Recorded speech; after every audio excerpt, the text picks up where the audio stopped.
వాడికి మంచి జరుగుతుంది, లేకపోతే వాడికి నాశనం అయిపోతాడు అని అన్నట్టయితే అప్పుడు అంతకుముందున్న వాళ్ళందరూ కూడా నాశనం అయిపోయారు. మనవాళ్ళు మాత్రమే కాదు, వాళ్ళు కూడా అంతేగా, వాళ్ళు కూడా నాశనం అయిపోయారు అని అర్థం. కాబట్టి కానీ మన ధర్మం అనేది అలాంటిది కాదు, ఇది అనాది కాలంగా వస్తున్నటువంటి, అందుకే దీన్ని సనాతన ధర్మం అని అన్నారు. సనాతనం అని అంటే ఏమిటి? ఈ సనాతనం అనేటటువంటి మాట ఏదైతే ఉందో ఇది సంస్కృత శబ్దం. ఈ శబ్దాన్ని కేవలం 2 చోట్ల మాత్రమే ప్రయోగిస్తారు. ఒకటి దేవుని భగవంతుడిని సనాతనుడు అని అంటాం. అదేవిధంగా ఈ ధర్మాన్ని కూడా సనాతనం అని అంటాం. ఈ 2 చోట్ల మాత్రమే ఈ పదాన్ని మనం ప్రయోగిస్తాం.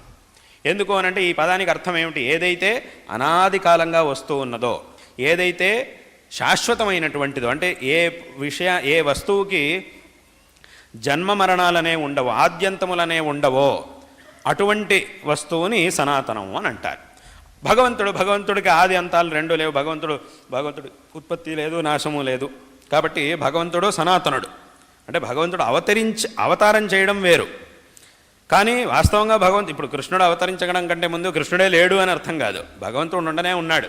ఆయన కృష్ణుడిగా మన ముందుకు వచ్చాడు అంతే. రాముడు అవతరించాడు అని అంటే దాని అర్థం ఏంటి? అంతకుముందు రాముడు అసలు భగవంతుడే దేవుడే లేడని కాదు. రాముడు అంతకుముందు లేడనే కానే కాదు, భగవంతుడు ఉండనే ఉన్నాడు. ఆ భగవంతుడు రాముడి రూపంలో, ఎందుకంటే రాముడి రూపంలో రావాల్సి వచ్చింది. అప్పుడు ఉన్నటువంటి పరిస్థితి అలాంటిది. ఎందుకంటే రావణాసురుడు తపస్సు చేశాడు, వాడు కష్టపడే తపస్సు చేశాడు, దాన్ని ఒప్పుకోవాల్సిందే మనం. నిజంగానే వాడు కష్టపడ్డాడు, తపస్సు చేశాడు. ఒకడు కష్టపడి తపస్సు చేశాడు అని అంటే దానికి తగినటువంటి వరాన్ని వాడికి ఇవ్వాల్సిందే, వాడు అడిగినటువంటి వరం ఇవ్వాల్సిందే. అది ధర్మం, అది నియమం. వీడింత కష్టపడి తపస్సు చేసినా కూడా నీకు ఫలాన్ని ఇవ్వను అని అనడానికి వీల్లేదు. కష్టపడ్డాడు, తపస్సు చేశాడంటే వాడికి ఫలం ఇవ్వాల్సిందే. కాదండి వీడు రాక్షసుడు కదా, వాడికి ఫలాన్ని ఇస్తే తర్వాత వాడు అందరినీ ఇబ్బంది పెట్టడం మొదలెడతాడు కదా, లోకంట కూడా అయిపోతాడు కదా అని అంటే దానికి వేరే ఉపాయం ఆలోచించుకోవాలంతే. కానీ ఫలాన్ని నీకు వరమే ఇవ్వను అనడానికి మాత్రం వీల్లేదు, ఎందుకంటే అది విధి, అది నియమం. కాబట్టి వాడు నిజంగానే కష్టపడిన దానికి తపస్సు చేసి కష్టపడ్డాడు, దానికి ఫలాన్ని ఇవ్వాల్సినటువంటి అవసరం ఉండింది, అనివార్యత ఉండింది. కాబట్టి వాడికి ఫలాన్ని తపస్సు యొక్క ఫలాన్ని, వరాన్ని ఇవ్వవలసి వచ్చింది. కానీ వాడు వరం కోరుకుంటూ ఏం చేశాడు అనంటే, వరం కోరుతున్నప్పుడు నాకు మృత్యువే రాకూడదు అన్నాడు. అది సాధ్యమయ్యేది కాదు. మనిషి పుట్టిన తర్వాత మృత్యువు రావాల్సిందే. వాడు మనిషి అయినా, దేవతలైనా ఎవరైనా సరే, ఆ పరమాత్మ ఒక్కడు తప్ప మిగతా వాళ్ళందరూ ఎవరైనా సరే పుట్టిన తర్వాత పోవాల్సిందే అనేటటువంటి విషయాన్ని చెప్పారు వాడికి. అప్పుడు వాడు అన్నాడు, సరే అయితే ఆలోచించాడు. ఈ ప్రపంచంలో సామాన్యంగా ఒక జీవుడికి ఎన్ని రకాలుగా మృత్యువులు వస్తాయి అని ఆలోచించాడు. ఇలా వస్తుంది, అలా వస్తుంది, ఇలా వస్తుంది, అలా వస్తుంది, ఇన్ని రకాలుగా మృత్యువులు వస్తూ ఉంటాయి. ఇన్ని మార్గాల్లోనూ నాకు మృత్యువు రాకూడదు అని కోరుకున్నాడు. అంటే ఏమిటి అంటే నాకు దేవతల వల్ల రాకూడదు, రాక్షసుల వల్ల రాకూడదు, యక్షులు, కిన్నరులు, కింపురుషులు వీళ్ళెవ్వరి వల్ల నాకు మృత్యువు రాకూడదు అన్నాడు. సరే రాజులే పో అని వేశారు. కానీ అలా కోరుకుంటున్నప్పుడు వాడు ఏం చేశాడు అంటే మనుషుల్ని మాత్రం వదిలేశాడు రావణాసురుడు. ఎందుకు అనంటే వాడు అనుకున్నాడు, ఈ మనుషులు నన్ను ఏం చేయగలుగుతారు, వీళ్ళెంత, వీళ్ళ సామర్థ్యం ఎంత, వీళ్ళ నుంచి నేను వరం రాకూడదు అని నేను కోరుకోవడం ఏమిటో, అలా కోరుకుంటే అది రకంగా నాకు అవమానం. కాబట్టి వాడు ఏం చేశాడంటే మనుషుల్ని వదిలేశాడు. కాబట్టి వాడు అంత తపస్సు చేశాడు, వాడికి వరం ఇవ్వవలసి వచ్చింది. ఇలా అడిగినప్పుడు తప్పకుండా వాడికి తథాస్తు అనాల్సిందే. కాబట్టి వాడికి తథాస్తు అన్నారు, వరం ఇచ్చేశారు. కాబట్టి అక్కడికి ఏమైంది, ఆ తర్వాత వాడు లోకంటకుడు అయ్యాడు, అందరినీ హింసిస్తూ ఉన్నాడు. కానీ ఆ సందర్భంలో మరి వాడిని వధించాలి అని అంటే ఎలా వెళ్ళాలి, ఎలా వధించాలి? వాడిని దేవతల రూపంలోనో వేరే రూపాల్లో కనుక వాడిని వధిస్తే వాడికి ఇచ్చినటువంటి వరానికి విరోధం అవుతుంది. వాడికి వరం ఇచ్చారు, వరం తథాస్తు అని చెప్పి వరం ఇచ్చి మళ్ళీ దానికి విరుద్ధంగా దేవుడే వచ్చి సంహరిస్తే అది తప్పు. అంటే తాను ఇచ్చినటువంటి భగవంతుడు ఎలాగైనా రాగలుగుతాడు, ఎలాగైనా సంహరించగలుగుతాడు, ఆ శక్తులన్నీ భగవంతుడికి ఉన్నాయి. కానీ ఇక్కడ విషయం ఏమిటి అనంటే, ఈ వాడిని వధించాలంటే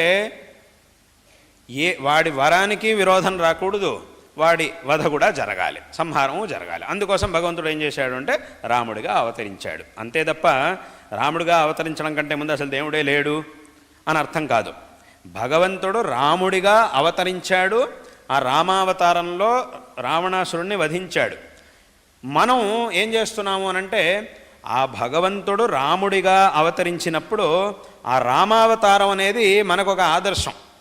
ఆ రామావతారం అనేది మనకి చాలా ఇష్టం. సామాన్యంగా అందరికీ రాముడి యొక్క చరిత్రను చూసినప్పుడు చాలా ఇష్టంగా అనిపిస్తుంది. కాబట్టి మనం ఏం చేస్తున్నాము అనంటే, ఏ భగవంతుడైతే రాముడి రూపంలో అవతరించాడో ఆ భగవంతుణ్ణి ఆరాధించడానికి మనం ప్రవృత్తులమై మన యొక్క అభిరుచికి తగినట్టుగా రాముడి రూపంలో ఉన్న ఆ భగవంతుణ్ణి మనం ఆరాధిస్తూ ఉన్నాం. అంటే అక్కడ మనం రాముడిని ఆరాధిస్తున్నామంటే ఈ రాముడు పుట్టడం కంటే ముందు లేడు అని అర్థం కాదు, ఉన్నాడు. మనం ఆరాధించేది భగవంతుణ్ణి. కానీ ఆ భగవంతుడిని ఆరాధించేటప్పుడు భగవంతుడికి అనేక రూపాలు ఉన్నాయి. ఆ అనేక రూపాల్లో మనకు ఏదో ఒక రూపం ఇష్టం. ఇది ఇలా ఎందుకు అని ఎవరు అడగడానికి వెళ్ళలేదు. మనుషుల యొక్క అభిరుచులు రకరకాలుగా ఉంటాయి. ఒక్కొక్కడి అభిరుచి ఒక్కో రకంగా ఉంటుంది.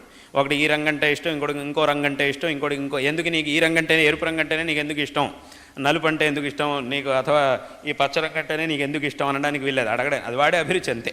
అదంటే నాకు ఇష్టం అంతే, ఎందుకు అని అడగడానికి వెళ్ళలేదు.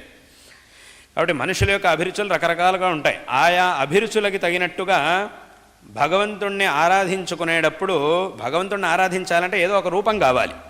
ఆ నిర్గుణంగా నిరాకారంగా ఉండేటటువంటి ఆ చైతన్యాన్ని ఎవరు ఆరాధించలేం. ఒక రూపము ఉండాలి, ఒక పేరు ఉండాలి, ఒక నామరూపాలు ఉంటేనే మనం భగవంతుడిని ఆరాధించగలుగుతాం. ఇలా భగవంతుడి యొక్క నామరూపాలు అని అన్నప్పుడు రకరకాల రూపాలు ఉన్నాయి. ఎందుకంటే భగవంతుడికి అనేక అవతారాలు ఉన్నాయి. దశావతారాలు అని మనం కేవలం అంటాం అంతే. కానీ 10 మాత్రమే అవతారాలు లేదు, ఇంకా చాలా ఉన్నాయి భగవంతుడి యొక్క అవతారాలు. రకరకాల అవతారాలు ఉన్నాయి. ఇంకా దశావతారాల్లో ప్రసిద్ధంగా ఉండేవి దశావతారాలు అని మనం అంటాం అంతే. కానీ 10 మాత్రమే అవతారాలు, ఇంకా చాలా ఉన్నాయి. భాగవతంలో చెప్పారు, చాలా అవతారాలని చెప్పారు. దత్తాత్రేయ స్వామి అవతారం ఉంది, ధన్వంతరి అవతారం ఉంది, ఇంకా రకరకాల అవతారాలు ఉన్నాయి భగవంతుడికి. కాబట్టి ఆ భగవంతుడిని ఆరాధించడానికి ఏదో ఒక రూపం కావాలి. ఏ రూపం కావాలి అని మనం చూసినప్పుడు వాళ్ళ అభిరుచికి తగినట్టుగా ఒక్కో రూపం అంటే వాళ్ళకి ఇష్టం. అందులో శివుడి రూపం అంటే కొంతమందికి ఇష్టం, విష్ణువు రూపం అంటే కొంతమందికి ఇష్టం. విష్ణువు యొక్క రూపాల్లోనూ మళ్ళీ రాముడి రూపం అథవా నరసింహస్వామి రూపం, ఇలా అనేక రూపాలు ఉన్నాయి. హయగ్రీవుడి రూపం, ఇలా రకరకాల రూపాలు ఉన్నాయి. ఈ కృష్ణుడి రూపం, ఇలా ఆయా రూపాలను ఆరాధించడం అంటే వాళ్ళకి ఇష్టం. కాబట్టి ఏం చేస్తారు అనంటే ఆయా రూపాలని ఆరాధించడం అనేది ప్రారంభిస్తారు. అలా మనం పరంపరగా మనకి ఈ రూపం బాగా నచ్చింది కాబట్టి ఈ రూపం ద్వారా పరమాత్మని ఆరాధించడానికి మనం ప్రయత్నిస్తూ ఉంటాం. భగవంతుడిని విశేషంగా ఆరాధిస్తూ ఉంటాం. కాబట్టి ఏ రూపాన్ని పెట్టుకొని మనం ఆరాధించినా కూడా ఆ రూపం వెనకున్నటువంటి పరమాత్మ ఒక్కడే, అందులో ఏ విధమైనటువంటి భేదము లేదు. కానీ ఈ రూపాన్నే మనం ఎందుకు పెట్టుకొని ఆరాధిస్తున్నాము అనంటే మనకు అది నచ్చింది కాబట్టి, మన యొక్క అభిరుచికి తగినట్టుగా. కొంతమంది రాముడి భక్తులు ఉంటారు, కొంతమంది కృష్ణుడి భక్తులు ఉంటారు, కొంతమంది శివుడి భక్తులు ఉంటారు, ఇలా రకరకాలుగా ఉంటారు. ఒక అమ్మవారిని ఆరాధించేటటువంటి భక్తులు ఉంటారు. ఇలా రకరకాలుగా అభిరుచులు ఉంటాయి. కాబట్టి మన అభిరుచికి తగినట్టుగా ఆయా రూపంలో ఉన్నటువంటి భగవంతుడిని మనం ఆరాధిస్తూ ఉన్నాం. కాబట్టి అక్కడికి ఏమైంది అంటే చాలామంది ఏమనుకుంటూ ఉంటారు, వేరే వాళ్ళంతా ఏమనుకుంటూ ఉంటారు అనంటే, ఇదిగోండి మీరు రాముడిని ఆరాధిస్తున్నారు, రాముడిని దేవుడు అని చెప్పి మీరు ఆరాధిస్తూ ఉన్నారు, ఈ రాముడికి మళ్ళీ రాముడు పుట్టాడు, రాముడు రామనవమి రోజు పుట్టాడు అని అంటున్నారు, అక్కడికి పుట్టుకున్నటువంటి వాడు దేవుడు ఎలా అవుతాడు అని కొంతమంది పిచ్చి పిచ్చిగా ప్రశ్నలు అడుగుతుంటారు. ఏదేదో పెద్దగా మేమే